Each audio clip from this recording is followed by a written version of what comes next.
오늘은 창세기 1장 1절부터 5절까지입니다. 창세기 1장 1절부터 5절까지입니다.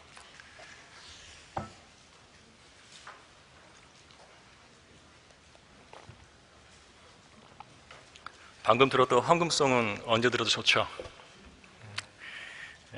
고통 많은 인생을 사시는데 늘 우리들의 마음을 씻어주는 찬송으로 들립니다. 자, 창세기 1장 1절부터 5절까지 받들어서 읽겠습니다. 태초에 하나님께서 하늘과 땅을 창조하셨느니라. 땅은 형체가 없고 공허하며 어둠이 깊음의 표면에 있으며 하나님의 영은 물들의 표면에서 거니시더라. 하나님께서 말씀하시기를 빛이 있으라 하시니 빛이 있더라. 하나님께서 그 빛을 보시니 그것이 좋았더라. 하나님께서 그 빛을 어두움에서 나누시더라. 하나님께서 그 빛을 낮이라 부르시고 어두움을 밤이라 부르시니라. 저녁과 아침이 되니 첫째 날이더라. 잠시 말씀을 위해서 기도하도록 하겠습니다. 거룩하시고 사랑과 자비와 은혜가 풍성하신 주 하나님을 찬양드립니다. 죄로 말미암아서 영원한 저주 가운데 지옥에서 멸망할 수밖에 없었던 저희들을 예수 그리스도라는 가장 귀하고 거룩한 이름으로 하나님의 자녀 삼아주시고 또한 그 이름으로 하나님 앞에 이렇게 주일에 경배드리러 모일 수 있게 해주셔서 감사드립니다. 예수님이 아니셨더라면 우리는 이곳에 없었을 것이고 인생을 사는 동안에 단 한 번도 만나지 않았을 수 있습니다. 하지만 예수 그리스도가 계시기 때문에 우리가 한 믿음으로 이곳에 모여서 저희를 사랑하시는 하나님 아버지께 경배를 드리게 되었습니다.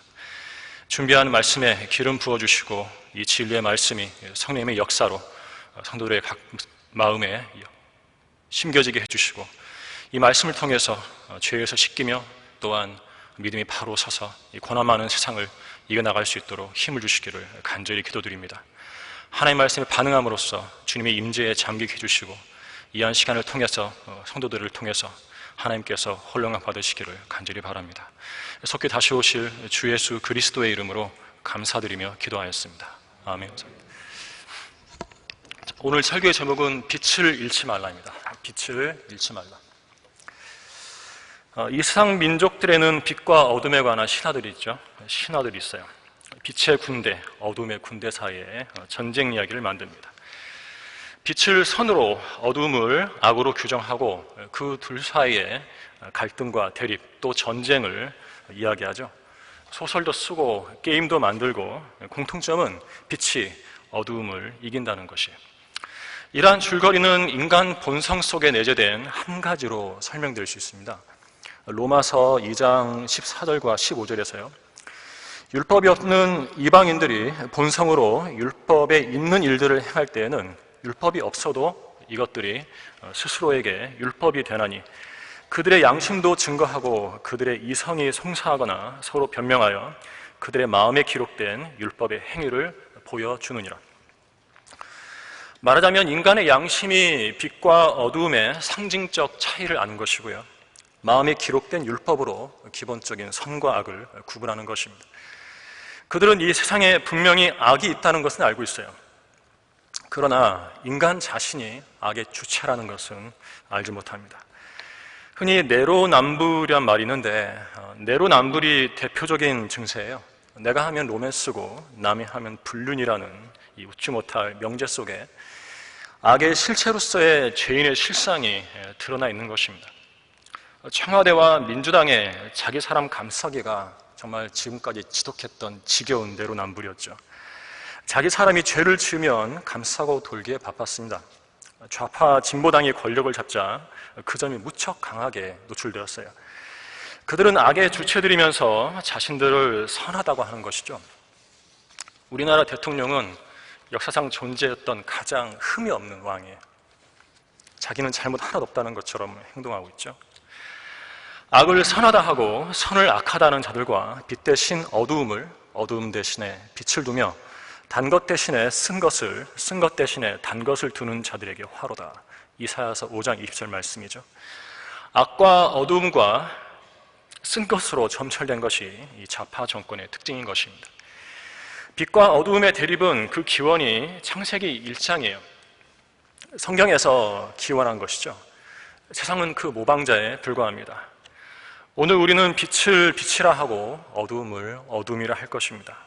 하나님께서 창조의 첫째 날에 있게 하신 빛과 그로 인해 부각된 어둠과의 대립을 통해서 우리가 걸어가야 할 빛의 길에 대해서 살펴볼 것입니다. 빛을 잃지 말라. 첫째, 성경은 우주의 기원이 성경의 하나님이시라고 말씀하고 있습니다. 자, 1절을 읽겠습니다. 태초에 하나님께서 하늘과 땅을 창조하셨느니라. 우리가 창세기 1장 1절에서 보는 것처럼 보는 것은 태초라고 불리는 심연이에요. 깊은 바다에는 심해 생물들이 살고 있는데 그것들이 얕은 수심에서 발견되면 바다 깊은 곳에서 진동을 감지해서 올라온 것으로 보고 대지진의 전조로 여깁니다. 심해에는 우리가 여태껏 본 적도 없는 생물이 1000만에서 3000만 종 정도 있을 것으로 추정하고 있어요. 우리에게 알려진 것은 얼마 안 됩니다. 하나님께서 하늘과 땅을 창조하셨던 태초에 관해서도 아는 것이 얼마 안 되지만 그때에는 우리가 땅과 하늘에서 보고 겪는 일들만큼이나 많은 일들이 있었을 것이에요. 더 많았겠죠.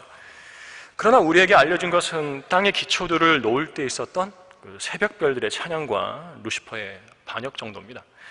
욥기 38장 4절부터 7절은요. 내가 땅의 기초들을 놓을 때 네가 어디 있었느냐? 내게 명철이 있다면 분명히 밝히라. 누가 그 치수를 재었는지 네가 아느냐? 누가 그 위에 측량줄을 띄웠느냐? 그 기초들은 무엇 위에다 고정시켰으며 모퉁이 돌은 누가 놓았느냐? 언제 새벽별들이 함께 노래했으며 하나님의 아들들이 모두 기뻐서 소리쳤느냐?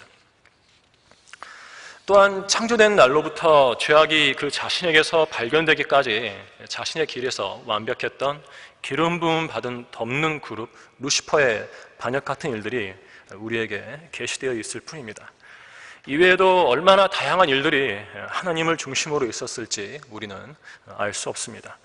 마치 1000만 종에서 3000만 종의 심해 생물이 있음에도 우리에게는 고작 몇 종류만 알려진 것과 같은 이치죠. 그렇다면 태초와 관련해서 가장 중요한 일은 무엇입니까? 새벽별들의 찬양입니까? 루시퍼의 반역인가요? 둘 다 틀렸죠. 태초와 관련해서 가장 중요한 일은 태초에 하나님께서 하늘과 땅을 창조하셨다는 것이에요. 창조, 바로 이것이 태초에 있었던 가장 중요한 사건이었습니다. 왜냐하면 창조라는 말씀 한마디로 우주의 기원을 설명할 수 있기 때문이에요. 우주의 기원에 관해서는 과학자들에 의해서 빅뱅설이 제시되고 있죠. 그들은 스스로 계속해서 질문을 하는데 그렇다면 빅뱅 이전에는 무엇이 있었는가? 원자 크기만 한 알맹이가 있었다. 그것이 빅뱅 이후에 지금까지 현재의 우주의 크기로 커졌다고 생각합니다. 그렇다면 빅뱅은 어떻게 해서 발생하게 되었는가? 원인은 무엇인가? 우리의 행성, 곧 지구가 생명체를 가질 수 있게 진화했는가? 왜 우리의 행성, 곧 지구가 생명체를 가질 수 있게 진화했는가? 우주와 그 안에서 진화한 존재들 사이의 관계는 무엇인가? 이렇게 스스로 답변도 할 수 없는 질문들을 꼬리에 꼬리를 물고 해대는데 그들은 결국 눈에 보이지도 않는 원자 크기만한 알맹이에서 이 우주와 그 안에 생명체들이 나왔다고 생각하는 것이에요. 이에 대한 하나님의 답변은 하나님께서 무에서 유를 창조하셨다는 것입니다. 무슨 원자 같은 창조의 재료가 필요했던 것이 아니라 아무것도 없는 데서 하늘과 땅을 창조하셨다는 것이죠. 언제? 태초에 누가? 하나님께서 무엇을? 하늘과 땅을 어떻게 하셨다? 창조하셨느니라. 간단하죠. 이 얼마나 간명하고 정확한 진술입니까? 여기에 다른 설명을 덧붙일 필요가 없어요. 그대로 믿으면 됩니다. 기록된 그대로 믿으면 우주의 기원이 바로 창조주 하나님의 창조의 결과라는 것을 알게 되는 거죠. 사람이 세상에 태어나면 세상 교육을 받기 때문에 어지간하면 다들 진화론자들이 됩니다. 부모가 그리스도인이면 아이에게 창세기 1, 2, 3장을 가르쳐서 창조주 하나님을 믿는 사람으로 성장시킬 텐데, 그렇지 못한 가정은 진화론자들을 만드는 곳이 되어버리죠. 하나님께서는 성경 말씀으로 그런 것들을 깨트려 주시는 것입니다. 우주의 기원을 빅뱅설로 설명하는 자들은 반드시 진화론을 이야기하는데, 태초의 창조와 진화론의 대결은 승산 없는 게임이에요. 우주의 창세기 1장 1절만으로도 충분하죠. 태초에 하나님께서 하늘과 땅을 창조하셨느니라. 이 말씀 단 한 방에 하나님의 TK일 수 있는 것입니다. 우리는 창조론을 믿는다고 말하지만 사실상 창조론은 창조의 사실을 학자들이 하나의 이론으로 만들어버린 이름에 불과합니다. 창조는 이론이 아니라 사실이에요. 이론이 아닙니다. 성경에 분명히 기록된 역사적 사실인 것이에요. 흔히 성경을 미리 기록된 역사, 미리 기록된 미래의 역사라고 말하는데, 성경은 우주의 과거와 현재와 미래를 기록해 놓은 역사책입니다. 우리는 성경에 기록된 과거의 역사들 또한 1.1획도 의심하지 말고 미래하는 것이죠. 빛을 잃지 말라. 둘째, 성경은 우주에 있게 된 어두움의 기원에 대해서 설명해 주고 있습니다. 다 같이 2절을 보도록 하겠습니다. 땅은 형체가 없고 공허하며 어두움이 깊음의 표면에 있으며 하나님의 영은 물들의 표면에서 거니시더라. 에어컨 좀 더 틀어주시겠습니까? 좀 덥네요. 땅은 형체가 없고 공허하며 어두움이 깊음의 표면에 있으며 하나님의 영은 물들의 표면에서 거니시더라. 태초라는 시편에 관해서 우리에게 계시된 것은 루시퍼의 반역인데, 그로 인한 어두움이 창세기 1장의 시작 부분을 덮고 있습니다. 어두움을 발견해야죠. 빛도 있지만. 본문 2절에서 어두움이 보이는 것입니다. 땅은 형체가 없고 공허하며 어두움이 깊음의 표면에 있으며 하나님의 영은 물들의 표면에서 거니시더라. 어두움은 하나님께서 지으신 것이 아니에요. 하나님은 어둠이 있으라고 말씀하지 않으셨어요. 어둠은 창세기 1장 1절과 2절 사이에서 있었던 루시퍼의 반역으로 있게 된 우주적인 어둠이죠. 하나님께서는 그때 우주적인 홍수로 최초의 창조 세계를 쓸어버리셨는데, 그때 그 어둠은 사라지지 않았고 본문 2절에서 보이고 있는 것입니다. 말하자면 루시퍼와 그의 마귀들이 지금도 여전히 활동하고 있는 것입니다. 그런데 2절을 자세히 보면 하나님의 영께서 물들의 표면에 거닐고 계시죠. 어두움이 깊음의 표면에 있고 하나님의 영께서 그 물들의 표면에서 거닐고 계십니다. 어두움과 성령님의 대립이 보이는 것입니다.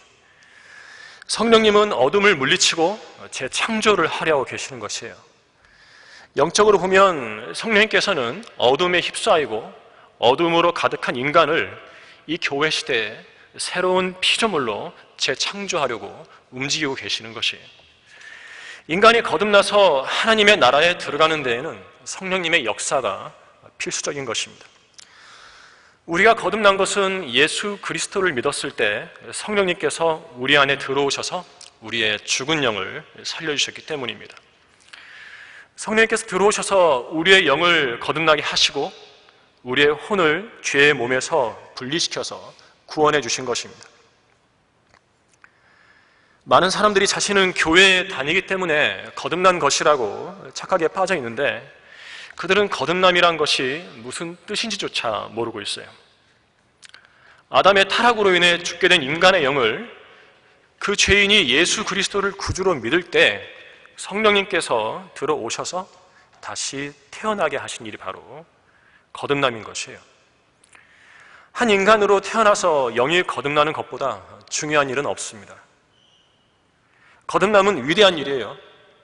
왜냐하면 그 일을 우주를 재창조하신 위대하신 하나님이 행하시기 때문에 그래요. 우리는 사실상 재창조된 존재들이에요. 옛날에 그 피조물이 아니라 고린도후서 5장 17절에서 말씀하는 새로운 피조물이에요. 하나님은 우주를 재창조하셨을 뿐만 아니라 인간도 재창조하시는 분이세요. 재창조는 성경의 진리예요. 그런데 인간의 거듭남을 막고 서서 이 거듭남을 맞고 서서 한낱 종교의 행위로 위로받으며 자신은 거듭났다는 착각 속에서 죽어 지옥에 가는 일을 조장하는 것이 바로 어둠의 세력인 마귀죠. 그들에 의해서 우리가 전하는 복음이 구원받지 못한 자들에게 가려져 있는 것입니다. 이 세상의 신이라고 불리는 마귀가 믿지 않는 자들의 마음을 어둡게 해서 하나님의 형상이신 그리스도의 영광스러운 복음의 광채가 그들에게 비치지 못하게 하고 있는 것이에요. 사실상 성령님과 어둠의 세력 간에는 지금 이 순간도 아주 팽팽한 긴장감이 감돌고 있는 것입니다. 성령님께서는 한 인간을 거듭나게 하셔서 새로운 피조물로 재창조하려고 하시는데 마귀는 죄인의 마음에 어둠의 장막을 쳐서 그 일을 끈질기게 막고 있는 것이에요. 우리 그리스도인들에게 요구되는 것은 성령님께서 역사하실 수 있도록 어디에 있든지 복음의 빛을 비추는 것입니다. 빛의 사자들이여 복음의 빛 비춰라, 죄의 어두운 밤 밝게 비춰라라는 찬송 가사도 있지 않습니까? 우리가 빛을 비추지 않으면 누가 비추겠어요? 우리뿐이에요. 성령들을 믿는 그리스도인들. 랜턴을 들고 있는 사람이 캄캄한 밤길을 안내할 수 있죠. 복음의 랜턴도 없는 세상 교인들에게 하나님께서 그 일을 맡기시겠습니까? 복음이 맡겨진 성경대로 믿는 그리스도인들에게 복음 전파의 위대한 사명이 맡겨져 있는 것이에요. 그런데 성도 여러분은 복음을 전할 때 어떤 목적을 가지고 전하시죠? 복음에다가 자기가 아는 다른 교리를 슬쩍 얹어서 지식을 과시하려고 전합니까? 그런 유혹에 빠져듭니다.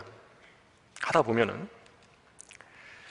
아니면 멋진 어휘를 몇 개 첨가해서 사람들의 관심을 사려고 합니까? 한번 단어를 한번 휘황찬란하게 써보세요. 사람들이 무엇에 관심을 갖는지. 십자가에 관심이 없어요. 복음 전파자의 단어에 관심을 가져요. 그런 일은 절대 하면 안 됩니다. 단순해야 돼요, 복음 전파는.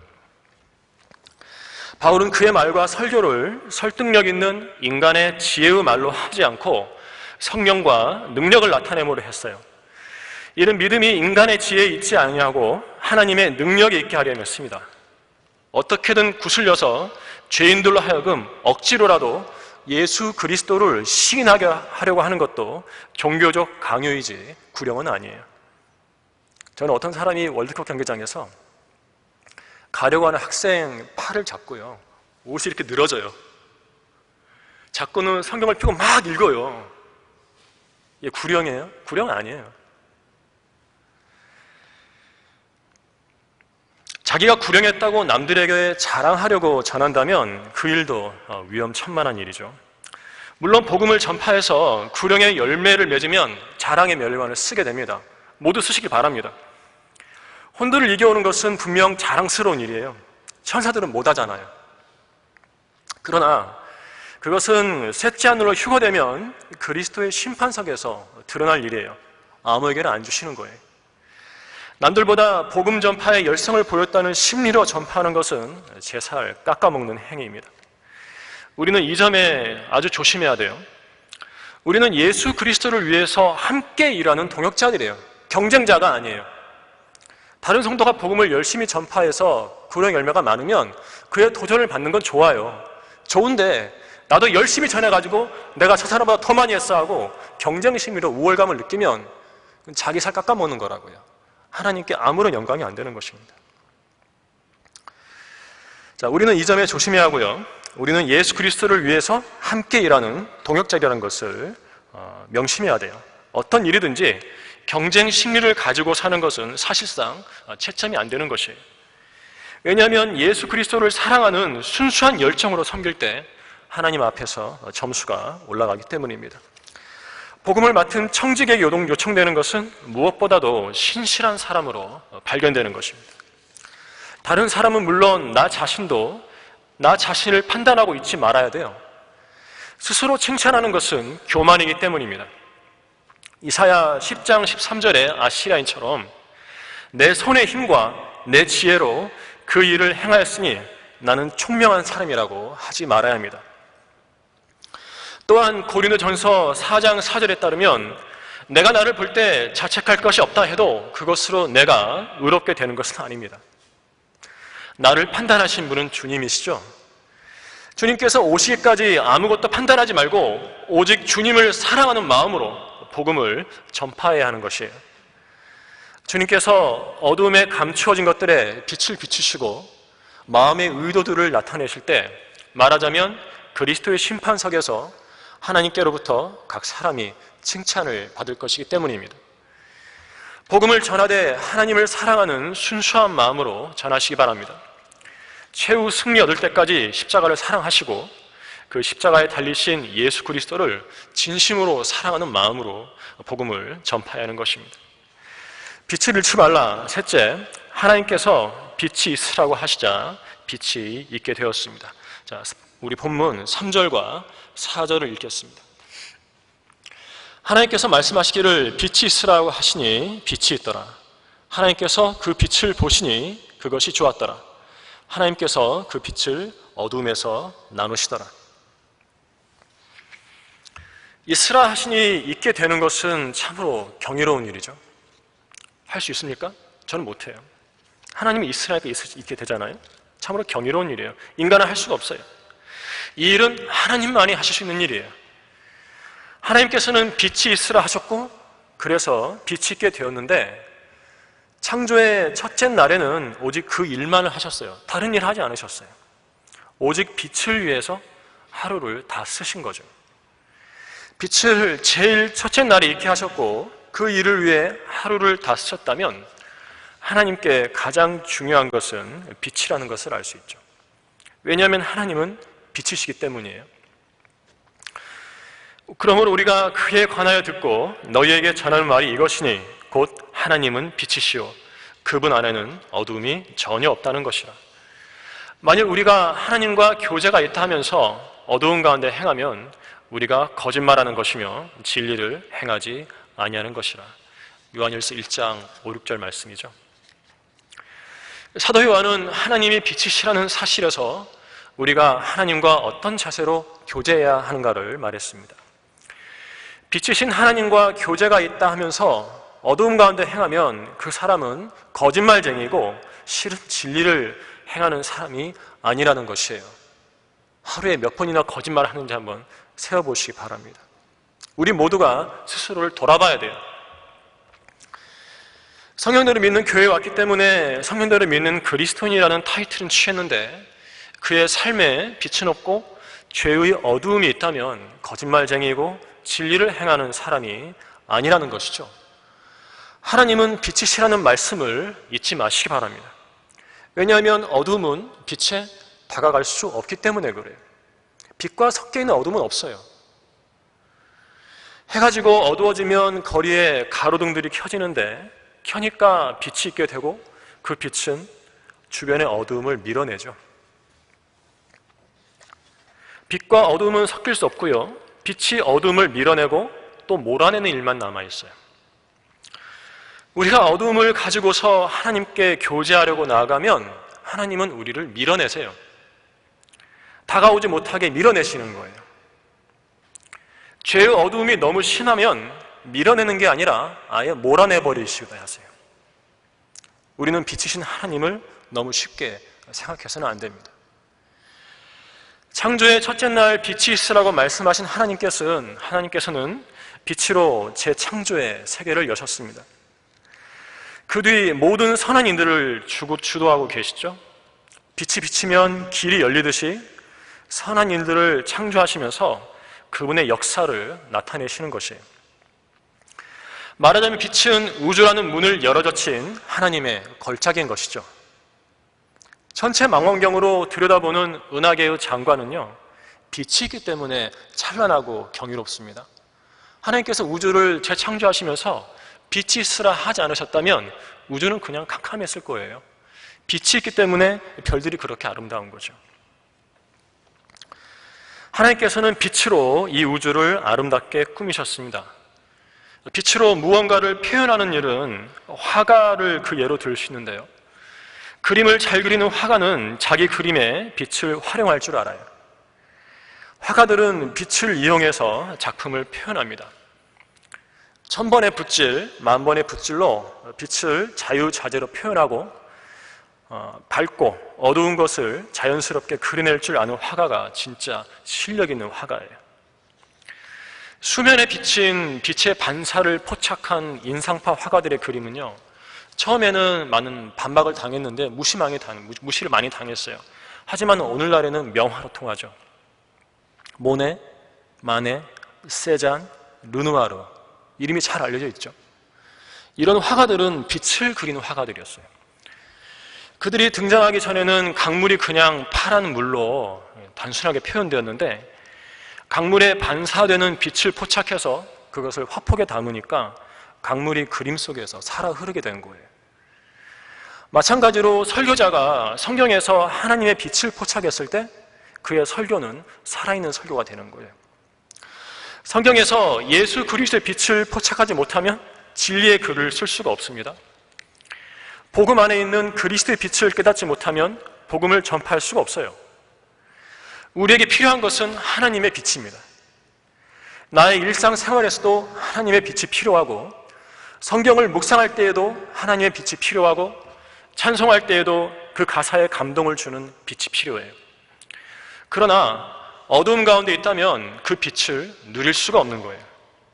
우리 스스로 빛으로부터 분리되어 있기 때문이죠. 그런 사람을 가리켜서 빛을 받았음에도 빛을 배반한 사람이라고 말합니다. 쉽게 말해서 하나님의 빛을 받아 그분과 관련된 진리들을 계시받았음에도 그렇게 깨달은 것들을 실행하지 않는 거예요. 하나님의 빛을 거역하는 것이죠. 빛의 인도를 거부하는 것입니다. 욥기 24장 13절은 그들은 빛을 거역하는 자들에게 속하나니 그들은 그 길도 모르고 그 빛의 인도함에 거하지도 아니하는도다 라고 말씀합니다.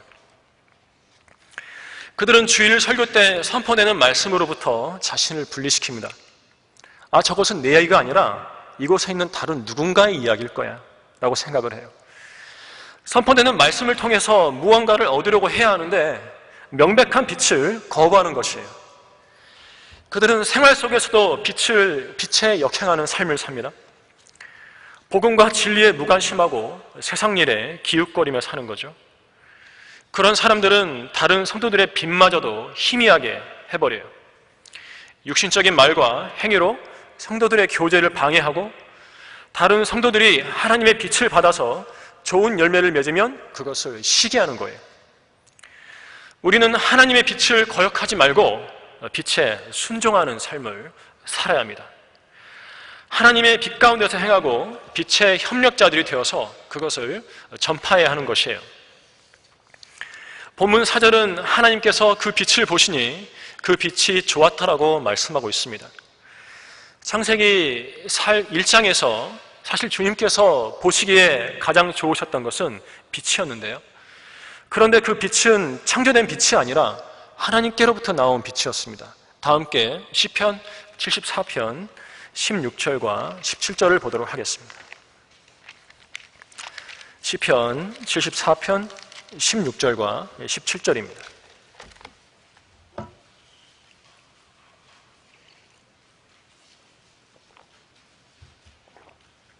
큰 광명, 작은 광명의 빛은 나중 일이죠. 낮도 주의 것이요 밤도 주의 것이니 주께서는 빛과 해를 예비하셨으며 땅의 모든 지경을 정하셨고 여름과 겨울을 만드셨나이다. 빛과 해가 나오죠. 창조의 첫째 날 있게 하신 빛은 하나님의 빛이었어요. 태양빛이 아니에요. 하나님께로부터 나온 빛은 하나님처럼 영원한 빛이죠. 하나님께서는 어둠 속에 있게 하신 그 빛을 보시고 좋다고 하신 것이, 사도 바울은 이때의 역사적 사건을 우리의 구원과 관련해서 이야기합니다.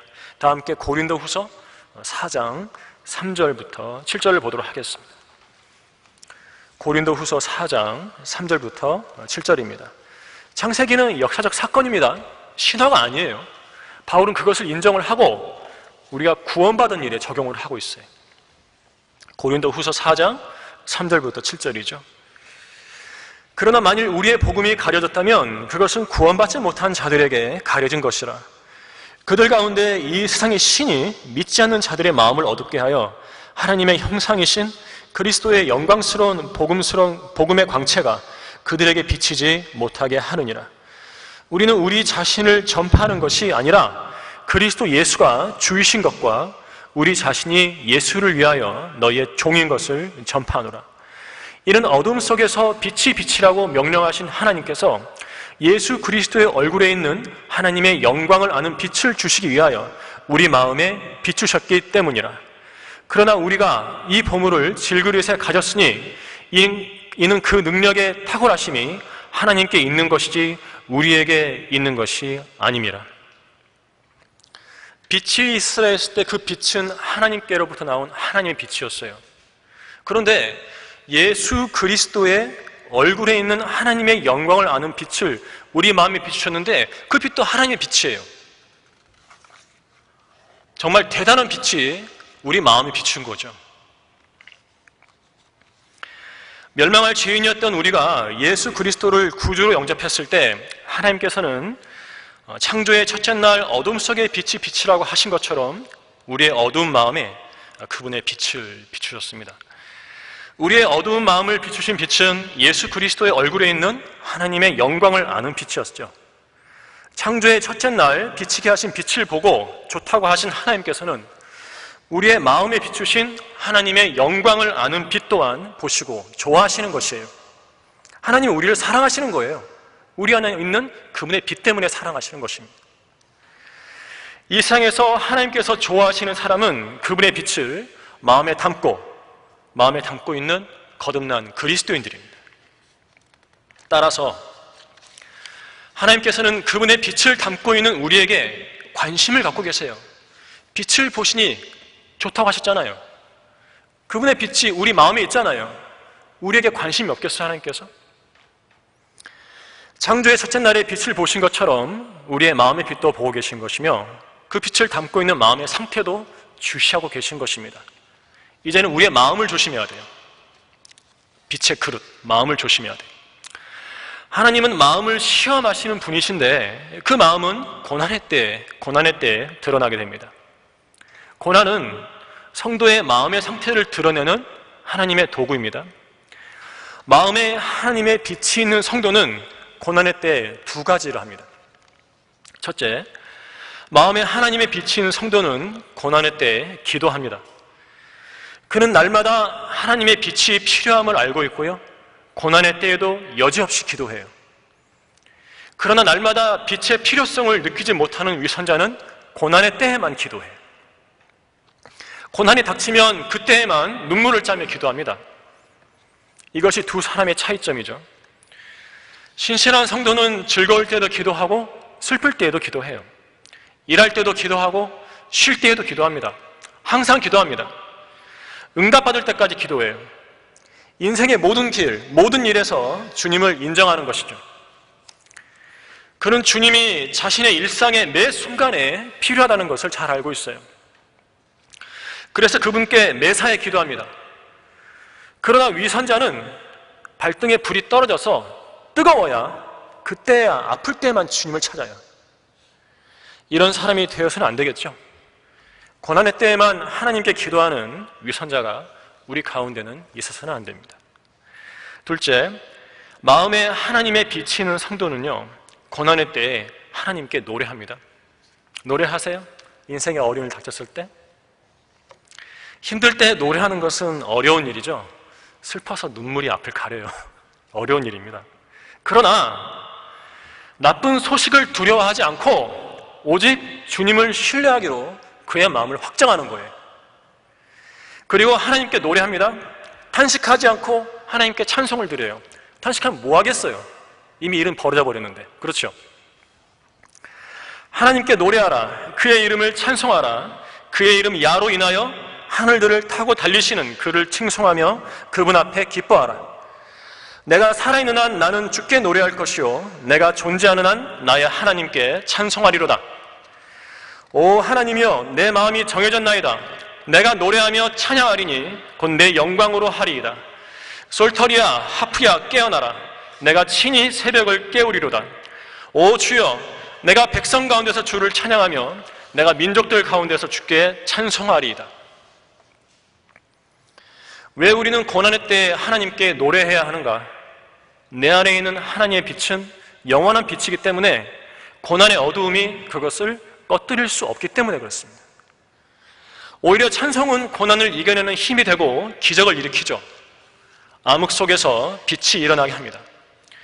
착고에 채워져 감옥에 갇힌 바울과 실라가 한밤중에 기도하고 하나님께 찬송을 부르자 갑자기 큰 지진이 나더니 감옥의 기반이 흔들리고 모든 문이 즉시 열리며 각 사람에게 채워졌던 사슬이 풀려져 버렸죠.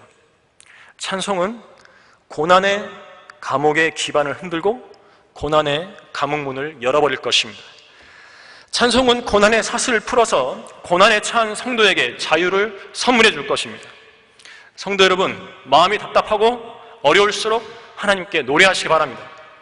하나님을 찬송하면 마음에 힘이 납니다. 우리가 의지할 분은 하나님 한 분밖에 없기 때문에 그래요. 우리의 노래는 그분께 드리는 기도가 되죠. 그러면 하나님의 마음이 녹아요. 누군가가 여러분만을 위해서, 여러분 한 사람만을 위해서 노래를 지어서 불러준다고 생각 한번 해보세요. 마음이 녹지 않겠어요? 하나님께서 여러분의 노래를 들어보세요. 마음이 녹아요. 역사하시는 거예요.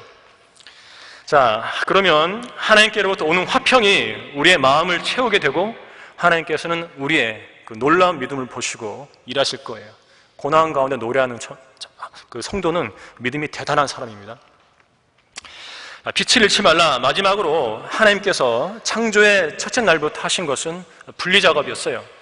다 함께 창세기 1장으로 가서 4절과 5절을 보겠습니다.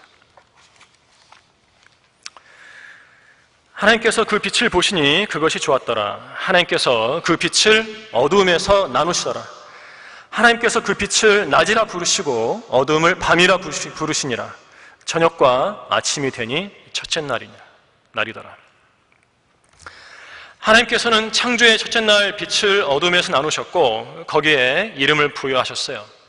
빛을 낮이라 하시고 어둠을 밤이라 하셨는데 이 분리작업은 빛이 어둠과 결코 섞일 수 없다는 점을 시작부터 보여주신 것입니다. 현 세상에는 빛의 자녀들과 어둠의 자녀들이 함께 살고 있죠. 이 세상은 현재 마귀에게 넘겨져서 마귀의 통치 아래 있기 때문에 이 세상의 자녀들은 어둠의 자녀들이자 마귀의 자녀들로 불립니다. 하나님께서는 빛을 어둠에서 나누셨듯이 빛의 자녀들 또한 어둠의 자녀들에게서 나누십니다. 그래서 우리에게는 너희가 한때는 어둠이었으나 이제는 주 안에서 빛이니 빛의 자녀들로서 행하라는 말씀이 있는 것이죠. 한때 어둠이었다는 것은 날 때부터 마귀에게 속한 마귀의 자식으로 태어나서 이 세상의 풍조를 따르고 공중 권세 통치자인 마귀, 곧 지금 불순종의 자녀들 안에서 역사하는 영을 따라 세상 사람들과 똑같이 육신의 정욕들 가운데 생하고 육신과 마음의 욕망들을 이루어서 본래 진노의 자녀로서 살았다는 것을 뜻하죠. 하지만 자비가 풍성하신 하나님께서 우리를 사랑하신 그분의 큰 사랑으로 인하여 죄들 가운데서 죽었던 우리를 그리스도와 함께 살리셨고요. 그리스도 예수 안에서 천상에 우리의 영을 함께 주님과 앉혀놓으신 거예요. 우리의 영은 이미 하늘에 가 있기 때문에 우리는 하늘의 시민권을 가진 사람들이 되었는데 만일 우리가 그 거룩한 위치를 벗어나서 땅에 속한 마귀의 자녀들과 영적 음행을 벌인다면 저 옛날 자기들의 원래 위치를 떠나서 사람들의 딸들에게로 들어갔던 타락한 천사들과 다를 바가 없게 되죠. 하늘에 속했으면 하늘에 속한 존재답게 행동해야 하는데 마치 땅에 속한 것처럼 행동하니 문제가 컸던 것입니다. 하늘의 시민권을 가진 그리스도인은 자신의 위상을 알아야 돼요. 셋째 하늘에 자신의 영이 그리스도와 함께 앉혀져 있다면 대단한 위치에 있는 것입니다. 그런데도 땅의 일들에 관심을 갖는다면 그 사람을 그리스도인이라고 부를 수 있겠습니까? 바울이 유대인들에게 유대인같이 된 것은 유대인들을 얻고자 함이었고요. 율법 아래 있는 사람들에게 율법 아래 있는 것까지 된 것은 율법 아래 있는 사람들을 얻고자 함이었습니다. 바울은 율법이 없는 자들을 얻기 위해서 율법 없는 것까지 되었습니다. 약한 사람들에게는 약한 사람같이 되고 모든 사람에게 모든 것이 되었는데 이는 어떻게 해서든지 몇 사람을 구원하고자 하는 것이었어요. 바울이 세상에서 그렇게 살았던 것은 오직 한 가지 목적, 곧 복음에 동참하려는 데 있었습니다. 세상 사람들과 어울리려고 그런 것이 아니었어요. 세상에 관심이 있어서가 아니었죠. 바울은 세상을 즐기지 않았어요. 한 명이라도 더 구원받게 하려고 했을 뿐이죠. 바울은 자신의 위치를 벗어난 것처럼 행동했지만 성별을 잃지는 않았어요.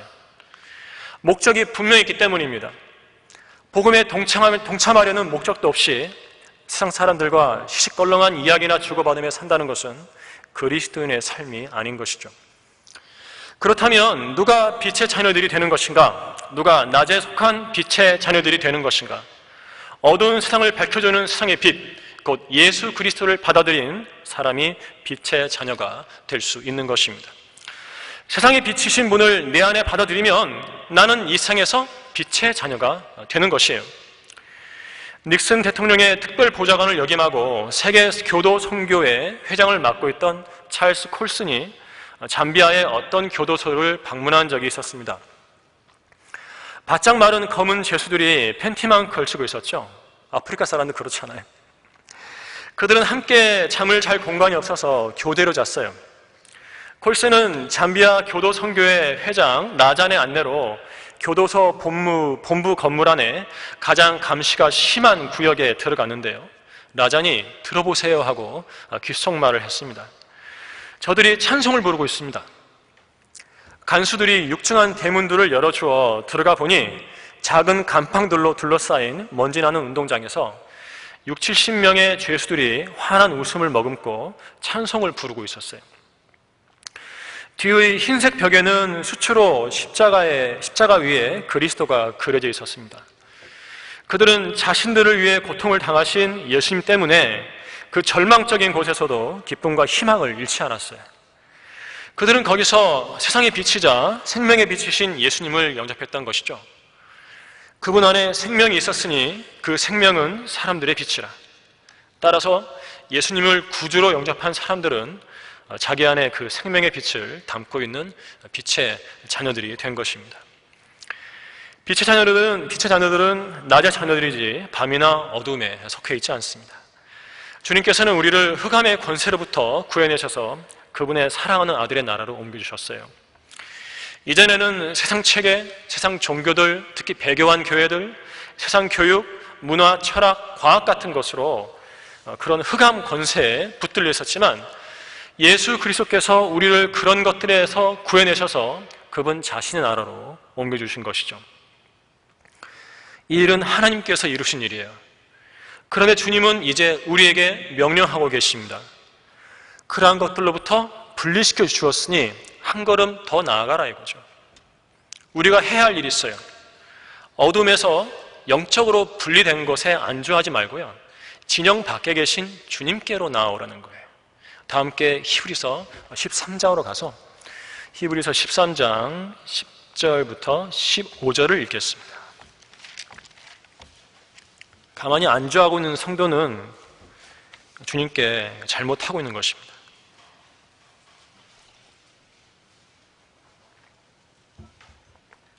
히브리서 13장 10절부터 15절까지죠. 우리에게 한 제단이 있는데 성막을 섬기는 자들은 이곳에서 나온 것을 먹을 권한이 없느니라. 이는 죄를 위해 대제사장이 성소에 그 피를 가지고 들어가는 그 짐승들의 몸은 진영 밖에서 태우기 때문이라. 그런즉 예수께서도 자신의 피로써 사람들을 거룩하게 하시려고 성문 밖에서 고난을 받으셨느니라. 그러므로 우리도 그의 수치를 짊어지고 진영 밖에 있는 그에게로 나아가자. 여기에는 우리에게 영구한 도성이 없는 거로 우리는 장차올 도성을 찾고 있노라. 이런 말씀이 기록되어 있습니다. 한 절 더 읽어야겠군요. 그러므로 우리가 그분을 통해서 찬양의 제물을 하나님께 계속해서 드리자. 이것이 그의 이름에 감사하는 우리 입술의 열매니라. 우리는 어두움에서 분리된 것에 안주하지 말아야 합니다. 분리는 주님께서 해주신 일이에요. 하지만 거기서 더 발전하여 예수님께서 계신 진영 밖으로 수치를 짊어지고 나아가야 돼요. 우리의 믿음으로 직접 그 일을 해야 하는 것입니다. 수치를 짊어지고 진영 밖으로 나가는 것은 주님께서 해주실 수 없어요. 그리스도 안에서 고난을 견뎌내고자 하는 믿음이 있는 성도가 직접 해야 할 일이에요. 이런 성도들에게 왕국에서의 통치권이 주어집니다. 어둠에서 분리된 것에 안주하면 통치권이 없어요. 그리스도와 함께 진영 밖에서 이 세상에서 고난을 받아야 통치할 수 있는 것입니다. 자녀이면 또한 상속자들이니 하나님의 상속자들이요, 그리스도와 함께한 공동 상속자들이니 우리가 그와 함께 고난을 받은 것은 함께 영광도 받게 하려 함이니라. 로마서 8장 17절에서 말씀하고 있습니다. 우리 그리스도인들은 흑암의 권세에서 벗어나 하나님의 사랑하는 아들의 나라로 들어왔고, 이제는 진영 밖에서 고난당하신 주님께로 나아오라는 명령을 듣고 있습니다.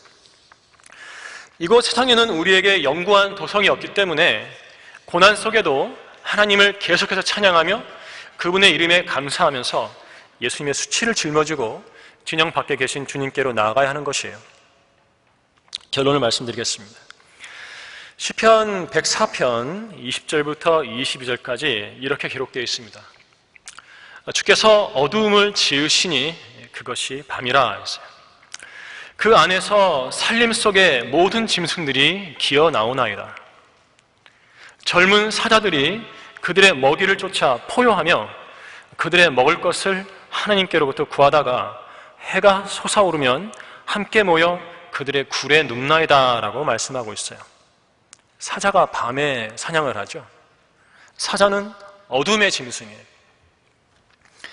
교회 시대의 밤에는 울부짖는 사자라 불리는 마귀가 삼킬자를 찾아 두루 돌아다니고 있어요. 어둠의 세력은 아직 건재합니다. 빛의 자녀들은 하나님께서 전방위로 감싸며 돌보시기 때문에 염려를 다 하나님께 맡겨야 하지만 동시에 정신을 차리고 깨어서 마귀를 대적해야 합니다. 믿음 안에 굳게 서서 대적해야 합니다. 특히 고난 속에 있다면 믿음을 잃지 않도록 조심해야 하는 것이에요. 잘못하면 마귀에게 삼켜져 버립니다. 이미 닥친 고난은 어쩔 수 없는 현실입니다. 중요한 것은 이미 벌어진 일 앞에서 갖는 나의 태도예요. 나의 주관적 태도예요. 나의 믿음, 이것이 어떠하냐에 따라서 고난도 빛이 될 수 있는 것이에요. 하나님께서 빛 가운데 행하는 빛의 자녀들에게 굳이 어두움을 허락하시는 이유는 빛을 잃지 말라는 것입니다. 그냥 흘러가는 대로 살지 말고 하나님의 빛 가운데로 더 깊이 들어오라는 것이에요. 세상의 어두움 속에서도 언제나 빛이신 예수님의 말씀대로 살고 빛이신 예수님의 발자국이 빛나는 곳이면 어디든지 따라가야 한다고, 그럼으로써 바로 그 의의 태양이신 예수 그리스도의 재림을 기다려야 한다고 오늘 우리에게 말씀하고 계신 것입니다. 설교를 마치겠습니다.